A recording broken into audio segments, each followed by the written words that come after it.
வந்து எங்க அம்மா கூட இருக்கணும் அப்படின்னு நினைச்சாரு. 4 பேர் எல்லாரும் ஒன்னா இருக்கும்போது அவங்களும் இருந்தா நல்லா இருக்குமே அப்படின்னு அவர் யோசிச்சுட்டு இருந்தாரு. அந்த டைம்ல நாங்க சர்ப்ரைஸா அம்மாவை கொண்டு வந்து நிக்க வைக்கும் போது அவரோட சந்தோஷத்தை பார்க்கணுமே அப்படி இருந்துச்சு அப்படிங்கிற மாதிரி போட்டிருக்காங்க. இந்த மாதிரி ஒரு சந்தோஷத்தை எங்க அப்பாவோட முகத்துல நாங்க பார்த்தது இல்ல. அந்த அளவுக்கு வந்து அவர் ரொம்ப பூரிப்பாவும் ரொம்ப சந்தோஷம் அடைஞ்சிட்டாரு அப்படின்னு அவங்க சொல்லியிருக்காங்க. ஒரு ஃபேமிலி ஒருத்தங்களை மிஸ் பண்ணும்போது அதோட ஃபீல் எப்படி இருக்கும், அவங்க வந்ததுக்கு அப்புறமா அந்த ஃபீல் எப்படி இருக்கும் அப்படிங்கறத இந்த வீடியோ மூலமா நமக்கு நல்லாவே தெரியுது. சோ இந்த வீடியோவை அஞ்சனா அண்ணா 28 அப்படிங்கிற இந்த ஐடியில போஸ்ட் பண்ணிருக்காங்க. உங்களுக்கு இந்த வீடியோ பிடிச்சிருந்தா கண்டிப்பா கமெண்ட் பண்ணுங்க அண்ட் மறக்காம ஃபாலோ பண்ணிக்கோங்க.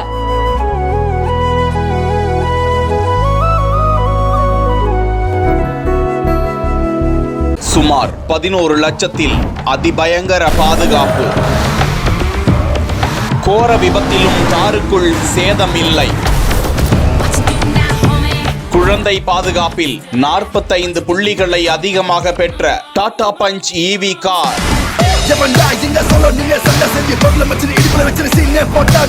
விபத்து சோதனையில் 5 ஸ்டார்.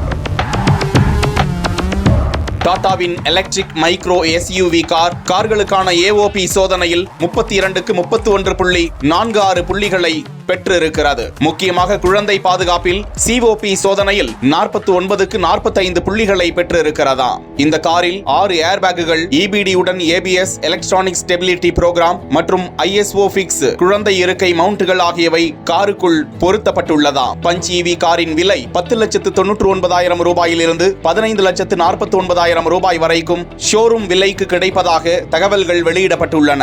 ஹாரியர் மற்றும் சஃபாரிக்கு பிறகு பாரத் NCAP-யில் 5 நட்சத்திர பாதுகாப்பு மதிப்பீட்டை இந்த கார் பெற்றுள்ளதாம். 64 கிலோமீட்டர் வேகத்தில் முன்பக்க தாக்க சோதனையில் காருக்குள் இருந்த ஓட்டுநர் மற்றும் பயணிகளின் தலை மற்றும் கழுத்து பகுதியில் எந்தவித சேதமும் அடையவில்லை.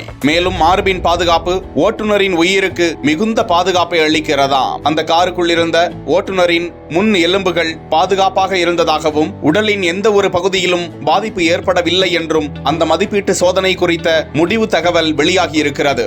முக்கியமாக 18 மாத குழந்தை மற்றும் 3 வயது குழந்தை ஆகிய இருவரின் விஷயத்திலும் EV பஞ்ச் காரில் உறுதிப்படுத்தப்பட்டிருப்பதாக தகவல்கள் வெளியிடப்பட்டுள்ளன. டாடா டியாகோ EV மற்றும் MG காமெட் EVக்கு மாற்றாக இந்த கார் களம் இறங்கியிருப்பது குறிப்பிடத்தக்கது.